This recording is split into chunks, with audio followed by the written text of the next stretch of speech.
माह रमज़ानुल मुबारक जैसा बाबरकत महीना,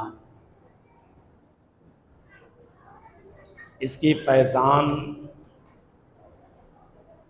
लूटने की हम सब को तौफीक अता फरमाए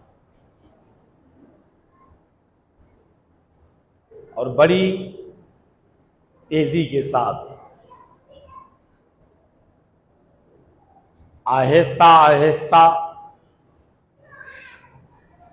ये बाबरकत वाला महीना हमारी नज़रों से ओझल होता हुआ चला जा रहा है।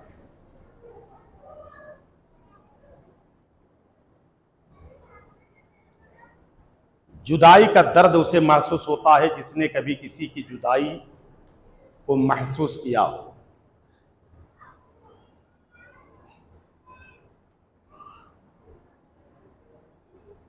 अगर किसी के घर के अंदर अगर कोई बड़ा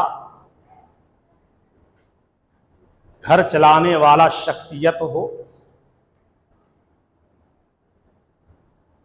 सारे निजाम को चलाने वाला फर्द हो, अगर वो अपने परिवार से जुदा हो रहा हो तो परिवार वाले उसकी अहमियत को समझ सकते हैं, घर वाले उसकी अहमियत को समझ सकते हैं कि मेरा फर्द मेरे पूरे घर की रोजी रोटी को संभाले हुआ था।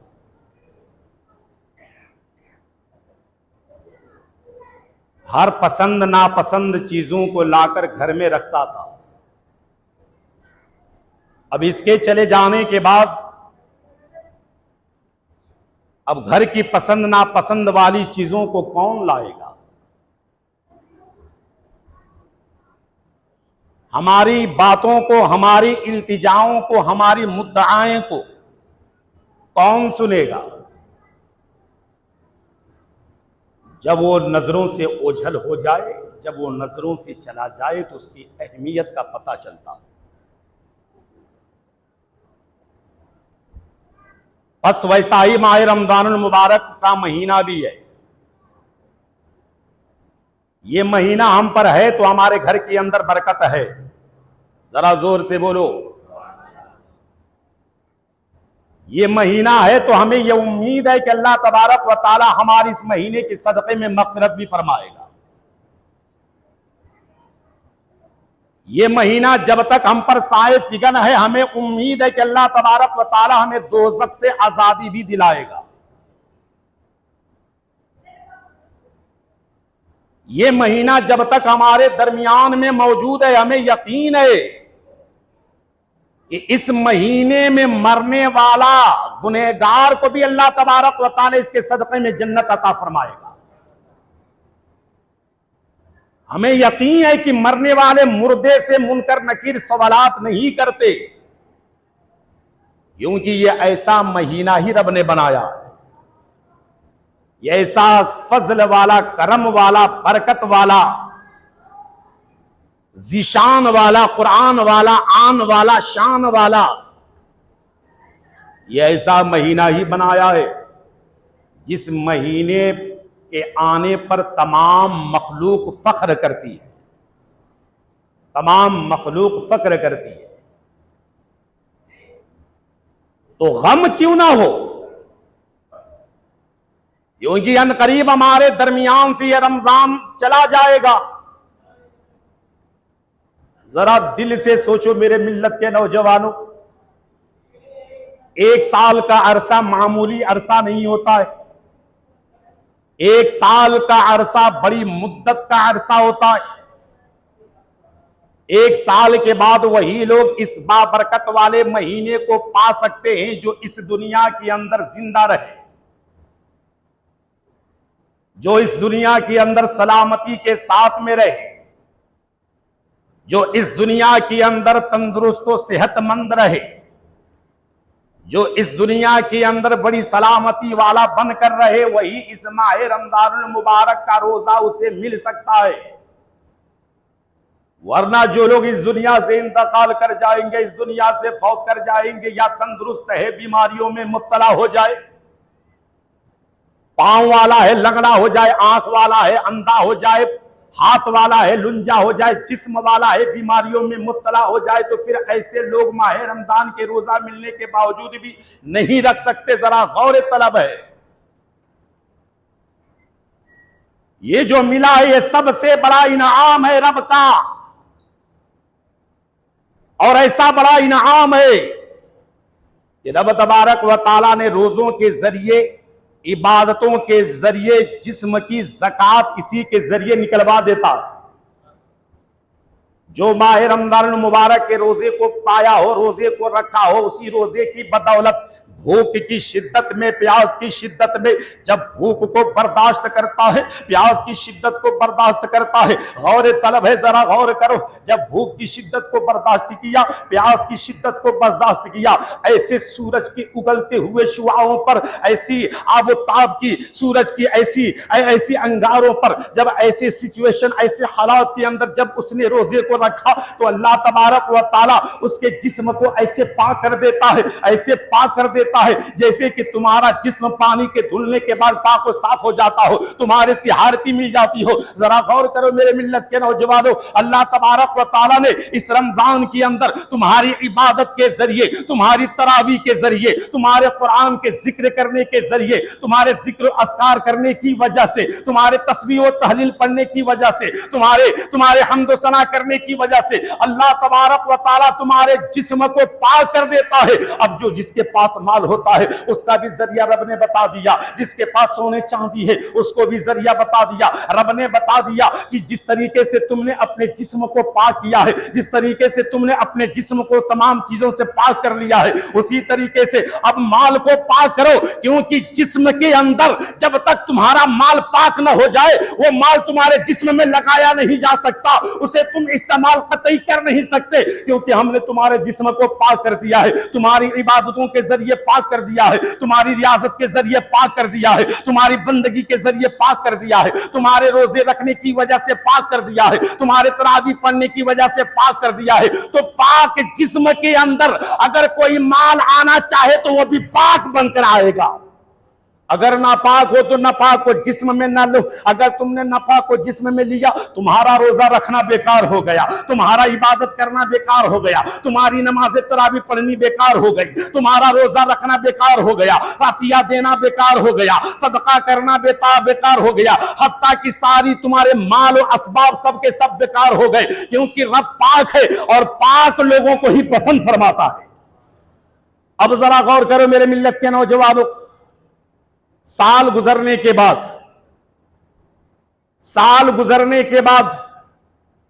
सदक़े फित्र भी अदा करना, जोर से बोलो ना, सही है कि नहीं है? जो लोग मालिके निसाब हो, अल्लाह ने जिसे गनी बनाया हो, अल्लाह ने जिसे मालो दौलतों से नवाजा हो, अल्लाह ने उन्हीं पर ज़कात देना वाजिब करार दिया, गरीबों को नहीं। यही तो रब की हिकमत है। रब माल भी देता है, आजमाइश में भी डालता है। ये उसकी हिकमत बड़ी निराली है, ये हमारे समझ से तर है, हम उसकी हिकमत को समझ नहीं सकते। यार जब रब की हिकमत को अंबियाओं ने नहीं समझा तो हम और तुम क्या समझ सकते हैं? अंबिया तो छोड़ो, रब की हिकमत को फिरिश्तों ने नहीं समझ सका, और फिरिश्तों के अंदर फिरिश्तों का सरदार जिब्रील नहीं समझ सके, तो फिर ये आजकल की मखलूक कैसे समझ सकती है? गनी बनाना हिकमत, मालो जर से नवाजना हिकमत। जरा गौर करो, पहले इसकी साओं को ऐलान कर दिया जाए, फिर उसके बाद बातें आगे बढ़ेगी। रसूलुल्लाह सल्लल्लाहु ताला अलैहि वसल्लम ने इरशाद फरमाया कि उन लोगों के उस वक्त तक रोजे जमीनों और आसमान में मुअल्लक रहते, रुके हुए रहते, जब तक कि वो अपनी तरफ से और अपने आलो अयाल की तरफ से सदक़े फित्र अदा ना कर दे। जोर से सदक़े फित्र अदा ना कर दे। सदक़े फित्र, ये सदका, ये जान, आपने जिस्म से इबादत की है, ज़बान से तस्बीह व तहलील पढ़ा है, जिस्म की ज़कात रब ने इबादतों के जरिए में अदा करा दिया। अब ये जान, जिस जान से तुम्हारी बॉडी हरकत करती है, जिस जान की वजह से तुम्हारे दिल दिमाग के अंदर समझ ना समझ की बातें आती है, उस जान का सदका हर मोमिन, हर मुसलमान अपने अहलो अयाल की तरफ से देना वाजिब है। अपनी तरफ से, अपने अहलो अयाल की तरफ से देना वाजिब है।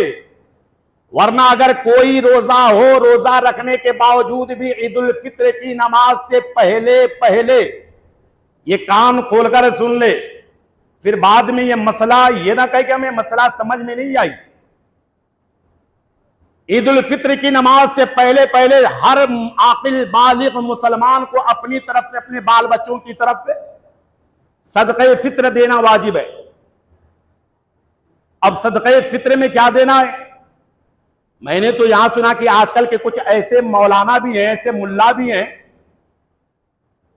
जो सदक़े फित्र बादाम और काजू किशमिश पर ही लगा देते। बादाम दो, किशमिश दो, काजू दो। ये तुम शरीयत की बातें कर रहे हो या शरीयत से खिलवाड़ कर रहे हो? या तुमने ये शरीयत की बातों को बताई या तुमने किसी की तबीयत की बातों को लोगों तक पहुंचाई? सुनो मेरे मिल्लत के नौजवानों, शरीयत से खिलवाड़ करने वाला खुद ही वो एक खिलौना बन जाता है। शरीयत से खिलवाड़ ना करो। शरीयत किसी के बाप की जागीर नहीं है, मेरे आका का सदका है।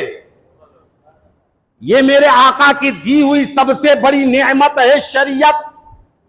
अगर शरीयत ना हो तो इंसान बेकार हो जाएगा, इंसान की सारी जिंदगी बेकार हो जाएंगे, इंसान के एकामात बेकार हो जाएंगे। शरीयत है तो हम बचे हुए हैं, शरीयत है तो बचे हुए हैं। कहोगे कैसे? तो जो औरत तुम पर अब तक हराम थी, शरीयत ने उसे निकाह करने के बाद तुम पर हलाल की है। जो माल तुम पर अब तक हराम था, शरीयत ने तुम्हें हलाल किया है। कौन से जानवर खाना जायज है, कौन से जानवर ना खाना नाजायज है, ये शरीयत ने हमें बताया है। किससे पर्दगी करनी है, किससे पर्दगी नहीं करनी है, हमें शरीयत से मिलती है। नमाज कितने वक्त की पढ़ी जाती है, नमाज के अंदर कौन कौन सी दुआएं पढ़ी जाती है, हमें शरीयत से मिलती है। अगर मैं शरीयत की बातों को बताने के लिए खड़ा हो जाऊं तो फिर कई घंटे लग जाएंगे। हम उधर जाना नहीं चाहते। जो असल मुद्दा है, जो असल बातें हैं, वो मैं बताने की कोशिश करूंगा। सदक़े फित्र के बारे में आया। सदक़े फित्र उसे कहते हैं, यह भी जानना बहुत जरूरी है। जिस मुल्क के अंदर जो चीजें सबसे ज्यादा राइज होती हैं, सबसे ज्यादा पाई जाती हैं, उससे ही सदका देना वाजिब करार दिया गया है। यहां हर लोगों के खेतों के अंदर बादाम और किशमिश की खेती नहीं होती है। अगर कोई कहे कि कर्नाटक की सरजमीन पर हर लोगों के खेतों के अंदर बादाम और किशमिश पके जाते हैं, पिकाए जाते हैं, उसकी फसलें उगाए जाते हैं, तो यह नामुमकिन वाली बात है। हर लोगों के अंदर अंगूर नहीं हो सकता है, हर लोगों के अंदर और तमाम फ्रूट नहीं हो सकते। इस्लाम मुल्क के अंदर वो चीजों पर ज्यादा उबूर रखती है जो ज्यादा चीजें पिकती हैं, जो ज्यादा चीजें होती हैं। हिंदुस्तान के अंदर, हिंदुस्तान गेहूं, जवार और जौ से ये मशहूर है। इसीलिए शरीयत ने हिंदुस्तान के तहत इसी पर ही वे वाजिब करार दिया गया कि अब अगर कोई शख्स सदका देना चाहे तो उसका मिकदार क्या है, उसे हमको कितना देना है। तो मैं इससे पहले भी तकरीबन 3-4 साल पहले भी बता चुका हूं, और फिर मैं उस मुद्दे को छेड़ा, उस मुद्दे को बता रहा हूं ताकि ये बातें सबको समझ में आ जाए। अगर किसी को समझ में नहीं आ जाए, आम किताबें बातें सब मार्केट के अंदर मौजूद है। अनवार शरीयत, बहार शरीयत, कानून शरीयत, ये तमाम दीगर किताबें आम फहिम लोग इस किताब को पढ़ सकते हैं। इतनी इसमें हार्ड उर्दू वगैरह नहीं है, अरबी वगैरह नहीं है जिसे समझाया जा सके। ये आम फहिम किताब है, और आम फहिम किताब पढ़ने के बाद हर आदमी समझ सकता है। सुनो शरीयत क्या कहती है, हमें सदक़े फित्र अदा कितना करना है। सदक़े फित्र का मिक़दार जो बयान किया गया है, उसकी मिक़दार यह है कि अगर आप गेहूं देना चाहते हैं तो 2 किलो 45 ग्राम, कितने आप लोग सब मिलकर बोले, सब मिलकर बोले कितने देना है?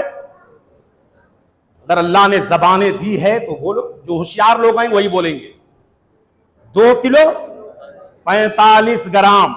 क्योंकि जब कोई किसी चीज का मश्क करता है तो फौरन वो बातें दिमाग में मस हो जाती है, घुस जाती है। सुनो, शरीयत कहती है कि वो गेहूं या वो जवार या वो जौ जिसे तुम अपने लिए इस्तेमाल करते हो, जिसे तुम अपने लिए इस्तेमाल करते हो, ऐसा नहीं है कि इस्तेमाल करो बाजार के गेहूं को और फिर सदक़े फित्र अदा करो ये गवर्नमेंट के गेहूं को, ऐसा भी नहीं है। महंगे से महंगा बेहतरीन क्वालिटी नंबर 1 वाला, ऐसे लफ्जों में समझे, नंबर 1 वाला, ऐसे वैसे नहीं, क्योंकि ये सदका है तुम्हारी जान का। जैसा तुम सदका करोगे वैसा ही तुम्हारी जान पर आन भी बनेगी, वैसे ही तुम्हारी जान पर आन बनेगी। जैसा बेहतरीन खर्च करोगे अल्लाह तबारक व तआला तुम्हें वैसा ही अता फरमाने वाला है। तो 2 किलो 45 ग्राम शरीयत ने यह कानून लगाई, 2 किलो 45 ग्राम। लेकिन शरीयत फिर यह कहती है कि गंदुम देने से भी अफजल है उसका आटा देना, गंदुम देने से भी अफजल है उसका आटा देना, और उससे भी बेहतर, उससे भी अफजल है कि उसकी कीमत को अदा कर देना, उससे भी अफजल और उससे भी बेहतर है कि उसकी कीमत को अदा कर देना। और होता भी यही है कि हर लोग तो ज़िराअत वाले नहीं है, खेती बाड़ी वाले नहीं है, और अगर खेती बाड़ी वाले हैं भी तो हर लोग अपने खेतों के अंदर गेहूं की फसलें नहीं उगाते। लोग अपने ज़हन के अंदर ये सोचते हैं कि बेहतर यह है कि उसकी कीमत को ही अदा कर दिया जाए, और कीमत का अदा कर देना ही बेहतर भी है। शरीयत भी यही कहती है, उसकी कीमत को अदा कर देना बेहतर है, अफजल है और सबसे अफजल है। तो अब हमें उसकी कीमत को अदा कैसे करनी है वो बगौर समाप्त कर ले। मार्केट के अंदर देखें आप, लोगों से पूछताछ करें जो हकीकत में जो इसका व्यापार है, जो व्यापारी हैं इसके काम करने वाले, उनसे पूछे कि इस वक्त हिंदुस्तान में इसका रेट क्या चल रहा है, गेहूं का रेट क्या चल रहा है। हम कर्नाटक की सरजमीन है तो फिर इसके गवर्नमेंट के तहत यहाँ के जो क्वालिटी है बेहतरीन, उसके रेट क्या चल रहे हैं, उसके भाव क्या चल रहे हैं। तो मिसाल के तौर पर यूं ले ले कि अगर 30 रुपया गेहूं है, गौर से सुने, अगर 30 रुपया मार्केट के अंदर गेहूं है तो 1 किलो के 30 रुपए है, 2 किलो के, भाई बोलो ना, 2 किलो के 60 रुपए हुए। हालांकि 45 ग्राम जो गेहूं होता है उसकी कीमत 2 या 2.5 रुपए ही आता है, लेकिन यह सदका है, इसमें ज्यादा देना बेहतर है, कम देना बेहतर नहीं। सही है कि नहीं? ज्यादा देना, बोलो ना, ज्यादा देना बेहतर है, कम देना बेहतर नहीं। क्योंकि ये मैं अपनी तरफ से नहीं, बल्कि सुनो मेरे आका की हदीस। आक़ाए दो जहां सल्लल्लाहु ताला अलैहि वसल्लम इरशाद फरमाते हैं, जिसके रावी हज़रत अनस रज़ियल्लाहु ताला ने बड़ी प्यारी बात बताते हैं। सुनो, मेरे आका सल्लल्लाहु ताला अलैहि वसल्लम इरशाद फरमाते हैं कि जिस कौम के अंदर नाप तोल की कमी आ जाए, जरा गौर से सुनिएगा, जिस कौम के अंदर नाप तोल की कमी आ जाए, अल्लाह तबारक ताला उस कौम के अंदर जालिम हाकिम को मुसल्लत कर देता है, जालिम हाकिम को मुसल्लत कर देता है। और सुनो, और जिस कौम के अंदर लोग मुखालत पर आ जाए, बखीली कंजूसी पर आ जाए, अल्लाह तबारक व ताला उस कौम के अंदर आसमान से बलाओं को नाजिल करना शुरू कर देता है। जरा गौर करे, इसके अंदर अगर कोई बखीली किया तो फिर हालत क्या होगी? हालत क्या होगी? वो बलाओं का शिकार होगा, उस पर जालिम हाकिम को मुसल्लत किया जाएगा।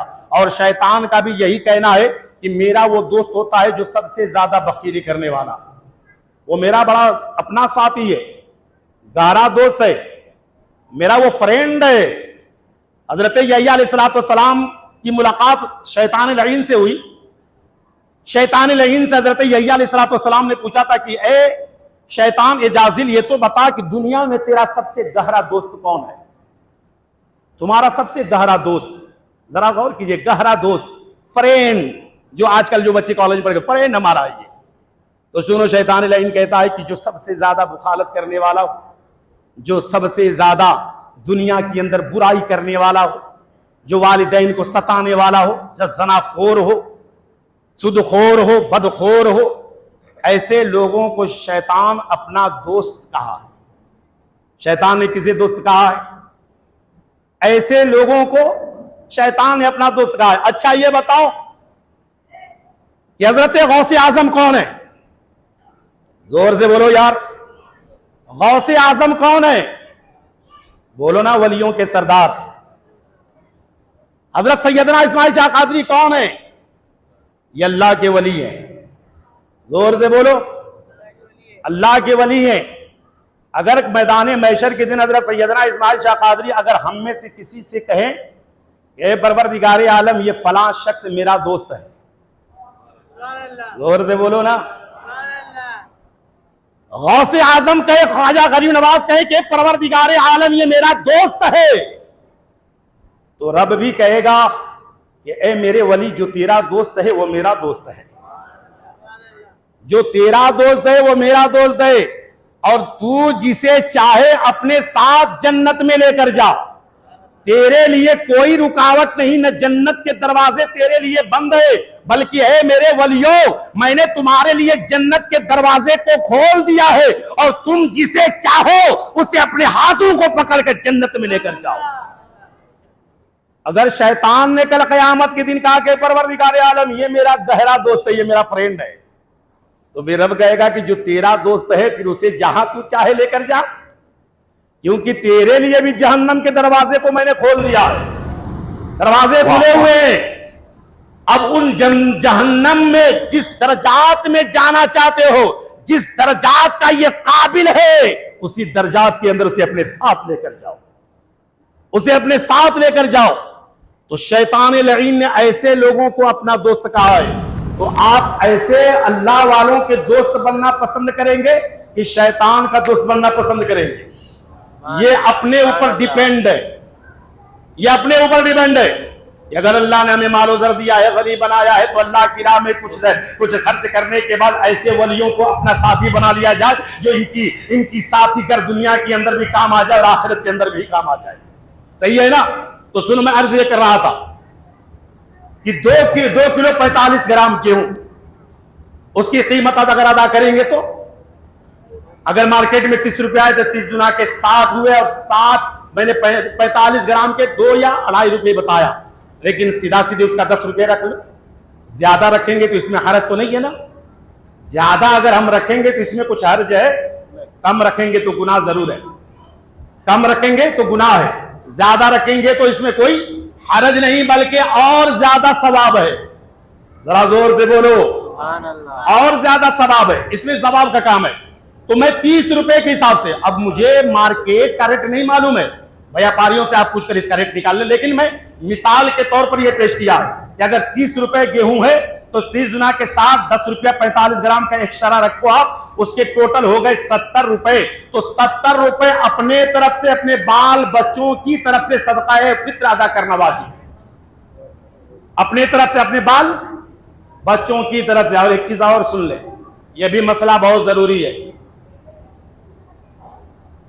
सुबह शादी के बाद अगर कोई मुसलमान था गैर मुस्लिम हो गया, या किसी के वहां किसी बच्चे की विलादत हुई, तो उस पर सदक़े फित्र वाजिब नहीं है।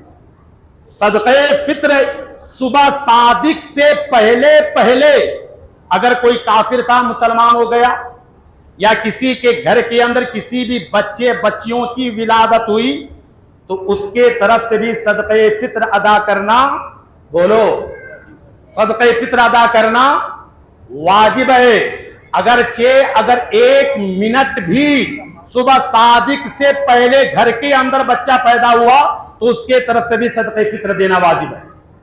1 मिनट भी सुबह सादिक से पहले अगर घर के अंदर बच्चा पैदा हुआ तो सदक़े फित्र देना वाजिब है। यह सदक़े फित्र हो गया। अगर 40 रुपया है तो 40 गुना के 80 कर दीजिए, 10 में शामिल कर दीजिए, 90 हो गया, 90 हो गया। अगर कोई 100 रुपया भी अगर सदक़े फित्र अपने घर के फर्द की तरफ से देना चाहे तो दे सकता है। इसमें ज्यादा देंगे तो आपके लिए फायदा है, आपके लिए ज्यादा नेकियां मिलेंगी, आपको ज्यादा उसमें आपके अमाल सालिहा के अंदर नेकियों के जखीरे तैयार किए जाएंगे। एक चीज और सुन ले, इंसान, हर एक इंसान कमाता है कि नहीं कमाता है? बोलो यार, कमाते हो कि नहीं? लेकिन उन पैसों में से 3 अक़साम है, उसके 3 किस्म है। जरा गौर करना, 3 किस्म है। हर आदमी कमाता है, ऐसा नहीं है कि कोई इसमें बगैर रोजी वाला हो, बगैर तिजारत वाला हो, बगैर कारोबार वाला हो, कोई कारोबार करने वाला ना हो, ऐसा नहीं है। हर आदमी, हर शख्स कारोबार करने वाला है। लेकिन जो माल, हमारा माल एक होता है, उसमें अक़साम 3 होते हैं। पहला, जो हम कमाते हैं वो अपनी जात पर ही खर्च करते हैं। सही है कि नहीं है? बोलो ना यार, सही है कि नहीं? हम अपनी जात पे खर्च करते हैं कि नहीं? जो कमाते अपने घर वालों को खिलाते, अपने खाते, खुद खाते हैं, लोगों घर वालों को खिलाते हैं, वो अपनी जात पर ही ये पैसे को खर्च करते हैं। लेकिन सुनो, मेरे आका फरमाते हैं कि जिसने अपनी जात पर जो पैसे को खर्च किया, गोया कि वो पैसा उसके लिए फना हो गया। फना ही तो है, अपनी जात पर खर्चा किए, खत्म। फिर आगे फरमाया मेरे आका सल्लल्लाहु ताला अलैहि वसल्लम ने, दूसरे अक़साम ये है कि जो तुम पैसा दूसरों के लिए खर्च करोगे, वो पैसा तुम्हारे नामे अमाल के अंदर शामिल कर दिया जाएगा। जोर से बोलो, तुम्हारे नामे अमाल के अंदर शामिल कर दिया। तीसरा अक़साम हुआ है जो पैसे के तुम बैंक बैलेंस करते हो, और जो बैंक बैलेंस करते हो वही तो ज़कात के लिए है। बोलो ना, खर्च करने वाले पैसे पर ज़कात नहीं है, जो इकट्ठा किए हुए हो उस पर ज़कात है।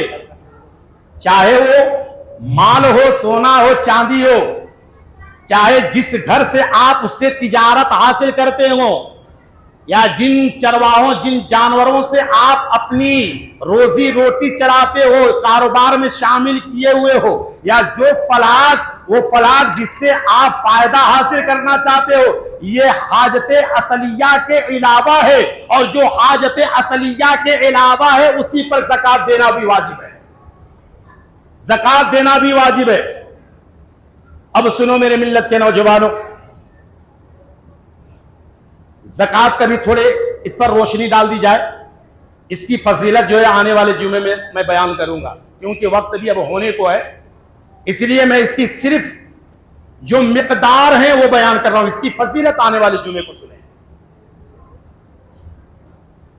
हर मालिक निसाब, जो गनी हो, जो मालो दौलत वाला हो, अल्लाह ने, मैंने पहले ही क्या कहा कि जो दौलतमंद है उसी पर ज़कात देना वाजिब है। किस पर? अब मिसाल के तौर पर यूं ले लें कि अगर हमारे पास 7.5 तोला सोना है, कितने? बोलिए ना। अगर हमारे पास 7.5 तोला सोना है तो उस पर 2.25 माशा ज़कात देना वाजिब है। 2.25 माशा। ये जो पुराने लोग होंगे ये माशा का मतलब समझते हैं, नए लोग तो नहीं समझ पाएंगे। नए लोग, माशा का मतलब होता है कि ग्राम, यानी 2 ग्राम उस पर ज़कात देना वाजिब है। जरा गौर कीजिएगा। या जिसके पास 52.5 तोला चांदी हो, 52.5 तोला चांदी हो, उसको एक माशा 3 रेती देना ज़कात वाजिब है। अब गौर तलब है मेरे मिल्लत के नौजवानों कि अगर उसके मिकदार में हमारे पास दौलत है, उसके बराबरी में हमारे पास रकम मौजूद है, तो उस पर ज़कात देना वाजिब है। अब उसकी मिकदार मैं इस तरीके से बयान कर रहा हूं, यूं समझ ले कि 1000 में 2.5 रुपए, और 1,00,000 में 250 रुपए, और 1,00,000 में 2,500 रुपए, यानी 2500 रुपए ज़कात देना वाजिब है।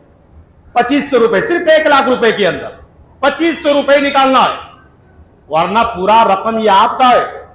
उस रकम को सिर्फ पाक करने के लिए 2,500 रुपए निकालो और पूरे अपने माल को पाक करो।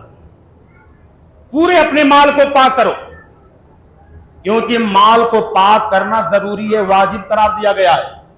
अब जो अपने माल को अगर पाक ना करेगा तो खुद ही वो खसारे में रहेगा, वो खुद ही खसारे में रहेगा।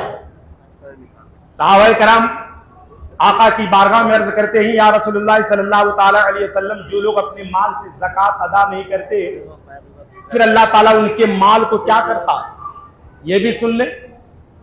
मेरे आका फरमाते हैं कि अल्लाह तबारक व ताला ऐसे मालों पर गजब ढाता है और उन मालों पर चोरों की नजर होती है, उन मालों पर डाका जनी होती है, उन मालों को अल्लाह तबारक व ताला किसी न किसी तरीके से तबाह बर्बाद कर देता है, उन मालों को किसी न किसी तरीके से तहस और नहस कर देता है, चाहे वो हॉस्पिटल के जरिए हो या कोर्ट कचहरी के जरिए हो या बीमारियों के जरिए हो या डाका जनी या चोरों के जरिए हो।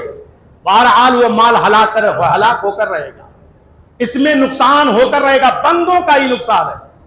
सबसे बड़ा एक तो वो रब का गुनहगार मुजरिम हुआ और दूसरे में उसका माल भी दुनिया के अंदर बर्बाद हो गया, उसका माल भी बेकार हो गया, कोई काम का नहीं हुआ। तो इसलिए मेरे मिल्लत के नौजवानों, अपने अपने माल से जिसे अल्लाह ने दौलतमंद बनाया है, गनी बनाया है, वो अभी से अपने अपने माल से ज़कात देना शुरू कर दे।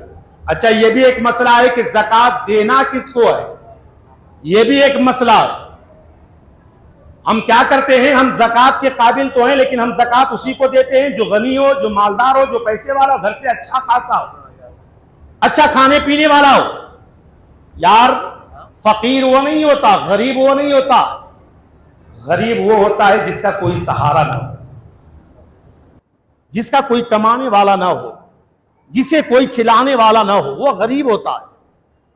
जिसके घर में अट्टा कट्टा मोटा ताजा खाने कमाने वाले हों, थैले के थैले गेहूं जवार भरे हुए हों, रोज बकरे घर के अंदर जाते हों, रोज मुर्गे के चिकन 65 घर के अंदर बनाते हों और उनको ज़कात सदक़ा फितर देंगे, तो ये कब अदा होगा?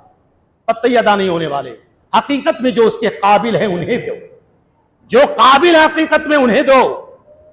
दे किसे सकते हैं? जैसे कि गरीब कोई मदरसा है जिसमें यतीम गरीब बच्चे पढ़ते हो, उसके अंदर अपना माल भेजो।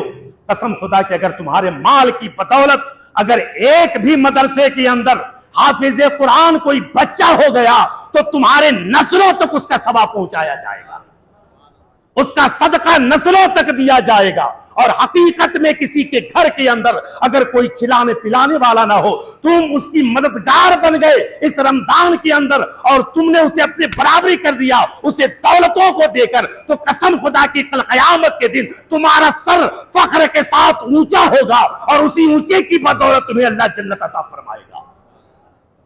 जरा गौर करो, तो माल आप अपने उसे दें, ऐसा नहीं कि अब कुछ लोग ये बोलते हैं। एक चीज और मैं बता रहा हूं कि कुछ लोगों की यह है कि अगर किसी के पास माल ज्यादा है या कम है तो लोग ज़कात देते तो बोलते हैं कि नहीं, इसमें से थोड़ा सा फलाने को देना है, थोड़े से फलाने को देना है, थोड़े से इनको देना है, थोड़े से उनको देना है, इसमें थोड़े से कपड़े की खरीदारी करनी है, थोड़े से शुरकुम्मे वगैरह की खरीदारी करनी है, ये उसमें तमाम चीजें जमा कर देते।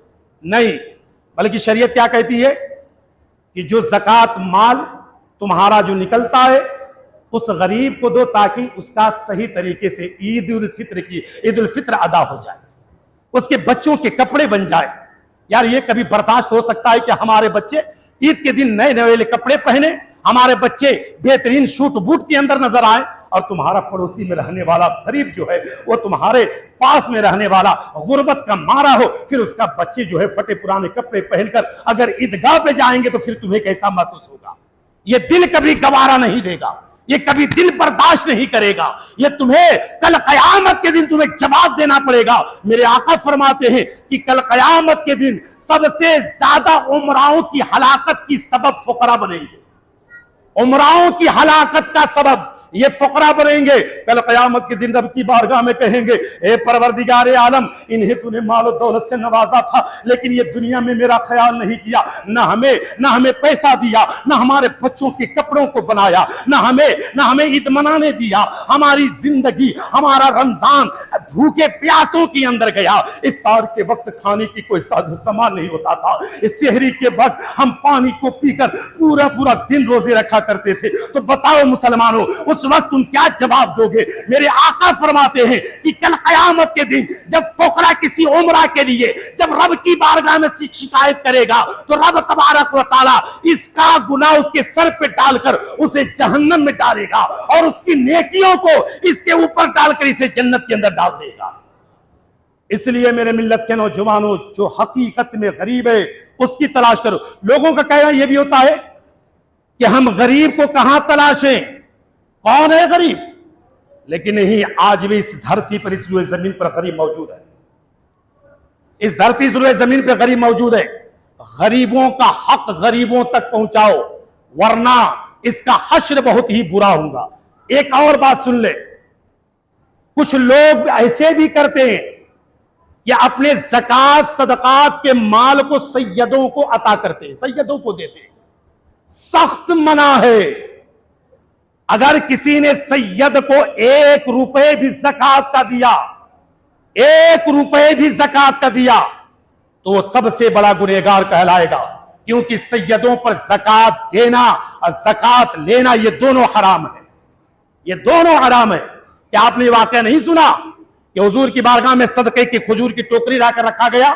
इमाम आली मुकाम रज़ी अल्लाह तआला अन्हु के बचपने का जमाना था, आपने फौरन अनजाने में एक खजूर को उठाया और अपने मुंह के अंदर डाल दिया। मेरे आका ने जैसी देखा फरमाया, हुसैन छी, उसे उगल दो, क्योंकि ये सैयदों पर सदका ज़कात हराम है, ये हमारे लिए हराम है, ये हमारे लिए ये गिज़ा नहीं, ये गरीबों के लिए गिज़ा है। और तमाम बिरादरियों में सबसे आला हम है, सबसे आला हम है। तो कसम खुदा की तमाम बिरादरियों में सबसे बड़ी बिरादरी सैयदों की होती है, सबसे बड़ी बिरादरी सैयदों की होती है। अगर किसी ने अनजाने में भी दिया है तो अल्लाह माफ कर देगा, लेकिन जो जानबूझ कर दे कि ये सैयदी घराने से ताल्लुक रखता है, ये सैयदी है, और अगर किसी ने जानबूझ कर भी अगर किसी सैयद को ज़कात सदकात देता है, तो कल का यकीन जानो कि रब की बारगाह में तुम्हारी सबसे बड़ी पकड़ होगी। और ये तो सोचो कि मरने के बाद जब हमारे आका की आमद हमारे कब्र में होगी, उस वक्त तुम अपना मुंह हुजूर की बारगाह में क्या दिखाओगे? अगर आका कह दे कि मुनकर नकीर ये मेरा नहीं है, क्योंकि अगर ये मेरा होता तो ये ज़कात सदकात के पैसे नहीं खाता, इसलिए मेरा नहीं है, तो फिर उस वक्त क्या मुंह दिखाओगे? इसलिए मेरे मिल्लत के नौजवानों, इन बातों का ख्याल रखो, इस पर अमल करने की कोशिश करो, और आजकल के ऐसे मुल्लाओं के चक्कर में ना जाओ, जो शरीयत कहे उस पर पाबंद हो जाओ, जो शरीयत कहे उस पर पाबंद हो जाओ। इंशाअल्लाह अज़ीम आने वाले जुम्मे में इसकी फजीलत को बयान करूंगा। व आखिर दवाना अनिल हम्दुलिल्लाहि रब्बिल आलमीन। जो हज़रात सुन्नत नहीं पढ़े वह सुन्नत पढ़ लें।